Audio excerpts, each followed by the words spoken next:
ஒரு ஊரில் ஒரு விவசாயி இருக்காரு. அவருக்கு கடவுள் மேலே ரொம்ப பயங்கரமான ஒரு கோவம். ஏன்னா கடவுளுக்கு விவசாயத்தை பற்றி எதுவுமே தெரியல. எப்போ தேவையோ அப்போ மழை பெய்யலை, எப்போ தேவையில்லையோ அப்போ தான் வெயில் அடிக்குது. விவசாயத்தை பற்றி எதுவுமே தெரியலன்னு சொல்லிட்டு புலம்பிகிட்டு இருக்காரு.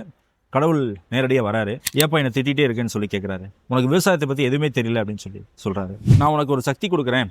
இந்த லேண்டு முழுக்க உன்னோடது. நீ எப்போ மழை பெய்யணும்னு சொல்கிறியோ அப்போ தான் பெய்யும், எப்போ வெயில் அடிக்க சொல்கிறியோ அப்போ தான் வெயில் அடிக்கும். முழுக்க முழுக்க உன்னோட கண்ட்ரோல்.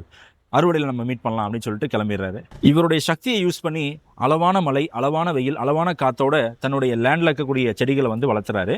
பக்கத்தில் இடத்துல இருக்கக்கூடிய நெல்மணிகள்லாம் பார்த்தீங்கன்னா வெயிலில் காஞ்சி தண்ணி இல்லாமல் காத்தடிச்சு எல்லாம் பறந்து ஒரு மாதிரி சாஞ்சி கிடக்குது.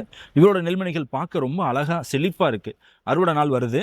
அறுவடை பண்ணுறப்போ அந்த நெல்மணிகளெல்லாம் பிரித்து பார்த்தோம்னா உள்ள அரிசி முழுமையாகவே வளரல, ரொம்ப சின்ன சின்னதாக பொடி பொடியாக இருந்தது. பக்கத்து இடத்துல சாஞ்சி இருந்தாலும் அந்த நெல்மணிகள் எல்லாமே அழகாக ரொம்ப வடிவமாக நல்லா இருந்துச்சு. ஸோ மறுபடியும் கடவுளை கூப்பிட்டாரு. நீ என்னை ஏமாற்றிட்ட, நீ ஏதோ பண்ணிட்ட அப்படின்னு சொல்லி சொல்கிறாரு. அப்போது கடவுள் வந்து அதுக்கான பதில் சொல்கிறாரு.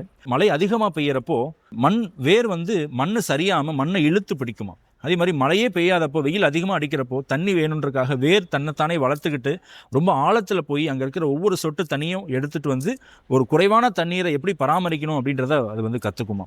அதே மாதிரி காற்று வேகமாக அடிக்கிறப்போ அந்த செடிக்குள்ளே இருக்கக்கூடிய அந்த தசை நார்களெல்லாம் இழுத்து பிடிச்சி அந்த நெல்மணிகள் வந்து காற்றுல பறந்து போகாமல் இழுத்து பிடிக்குமா.